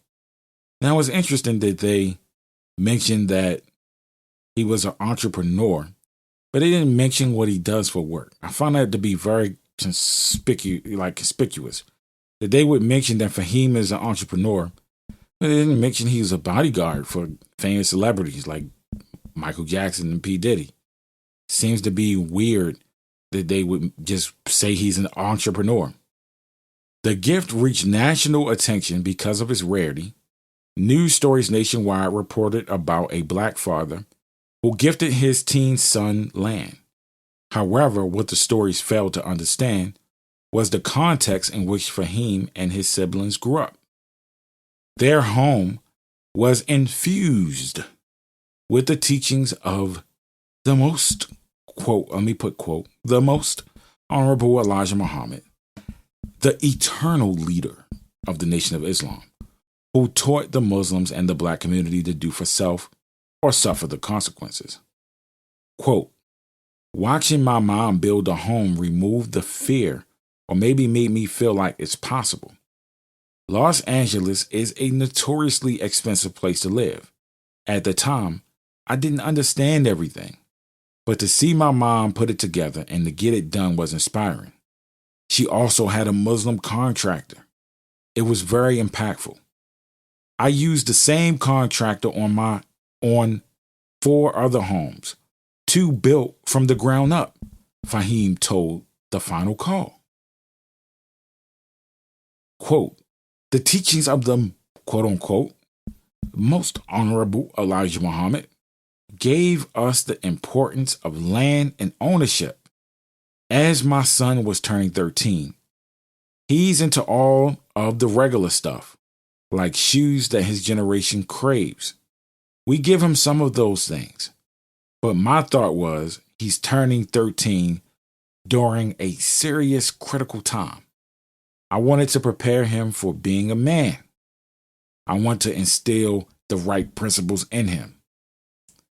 He also wanted to have a rites of passage ceremony for his son's birthday and got his brother involved to plan it. The plan was to take his son to the close to 200 acres that he owns near the Mexican border and speak about the power of land ownership. It was while they were planning the rites of passage event that Faheem Muhammad looked at the land and decided to give 40 acres to his son. Rakeem Sabri writes for Forbes magazine on the intersections of wealth, mental health, and race. He explained that the systematic and racial exclusion has created a gap in Black wealth through practices like redlining, originated in the 1930s when banks refused to approve mortgages in so-called risky neighborhoods, where Black home ownership was not permitted in certain appreciating areas. In November 2022, State of U.S. Mortgage Fairness Research Report analyzed more than 350 mortgage applications submitted between 1990 and 2001. The report found that mortgage fairness is no better now for Black applicants than it was 30 years ago. The United States Attorney for Central California, Martin Estrada, explained that LA is one of the most racially and ethnically diverse cities in America. Unfortunately, it's also a city that has yet to solve its long-standing residential segregation problem. What Faheem Muhammad has done, while rare, is what families should do. Dr. Amina Al-Din is Chair Emeritus of DePaul University's Islamic World Studies Department. Quote, generational wealth is what we've been encouraged to do as Muslims because one of the things that holds us back is the fact that our children have nothing to inherit, she told the Final Call. Quote, I think he chose 40 acres because that's what we were promised as free men and women. 40 acres and a mule, end quote. Dr. Al-Din continued, quote, to return that failed promise into our consciousness.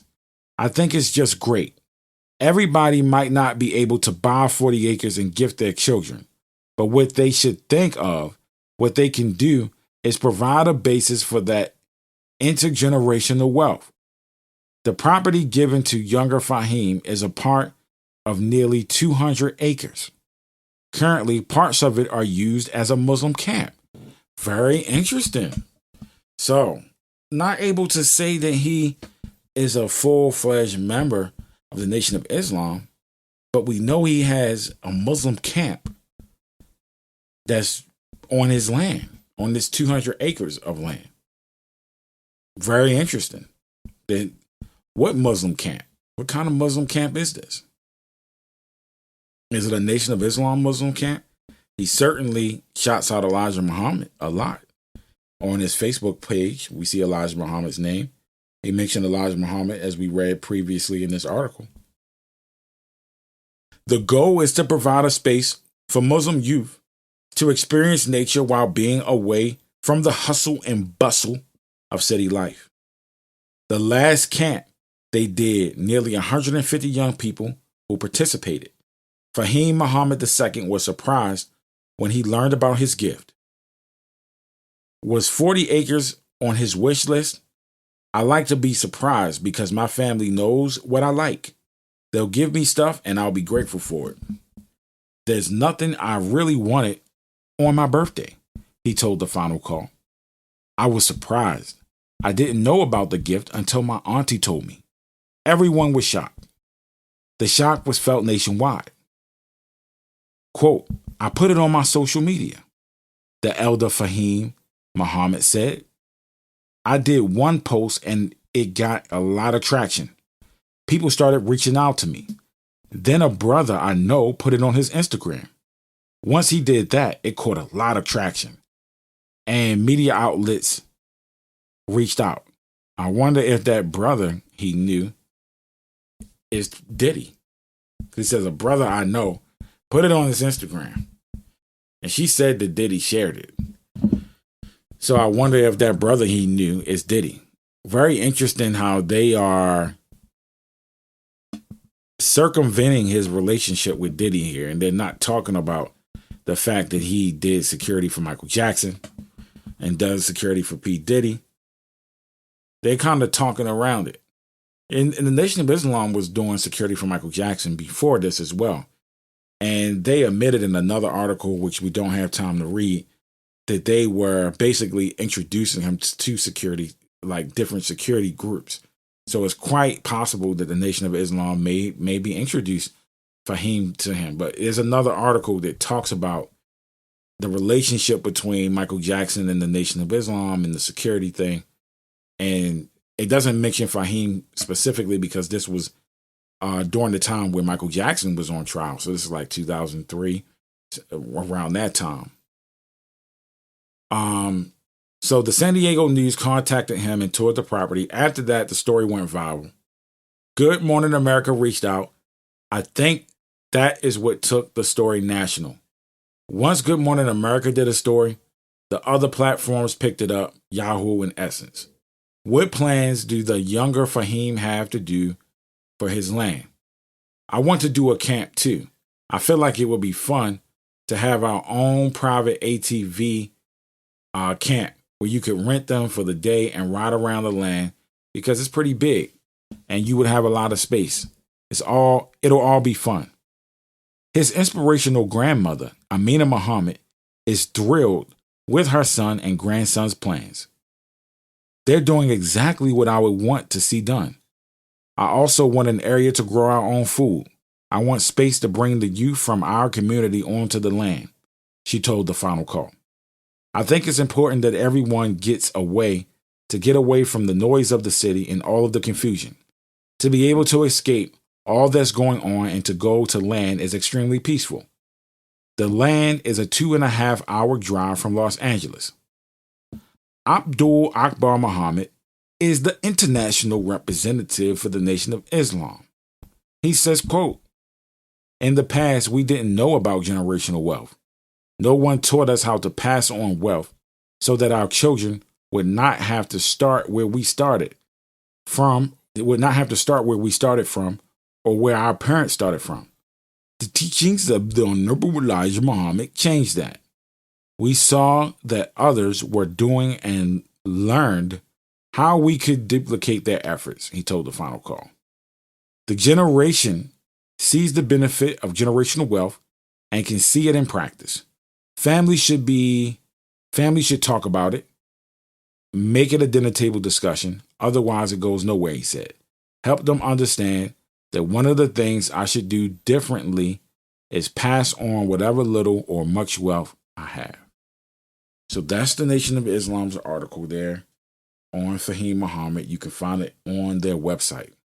So I appreciate you guys for listening with me. It's been a while. I know this episode is going to be one of the long ones. So I appreciate y'all. I think I'm at 3 hours. I think I might be at 3 hours. I'll check when I close this out. So brothers and sisters, I thank you so much for listening. And I'll probably do a follow-up on this story at some point. But I just wanted to draw in the connections here. And it's no surprise to me that we are seeing connections with the Nation of Islam once again. And the thing that I find interesting is that this is the guy that they can say that says they can make the bodies go away. And they have a relationship with the police. And so that kind of reminds me of back in the day where everywhere Malcolm was going, John Ali had an in on him. And so the Nation of Islam, I believe, is thoroughly infiltrated. And that they have these type of connections. Now, who knows where Diddy is going to land when all of this comes up? If he's going to be untouchable, if he's going to be protected. I've heard stories that, Diddy is playing both sides, etc. We'll see. He's yet to be charged with a crime, even though he's been accused of plenty of things that would be considered criminal. But I don't even believe that a criminal complaint has been launched against him. All of the complaints have been civil complaints because people are trying to get their bag. So that's going to be that. I thank you so much for listening, brothers and sisters. Until the next episode of the Gospel of Malcolm X podcast, peace and love.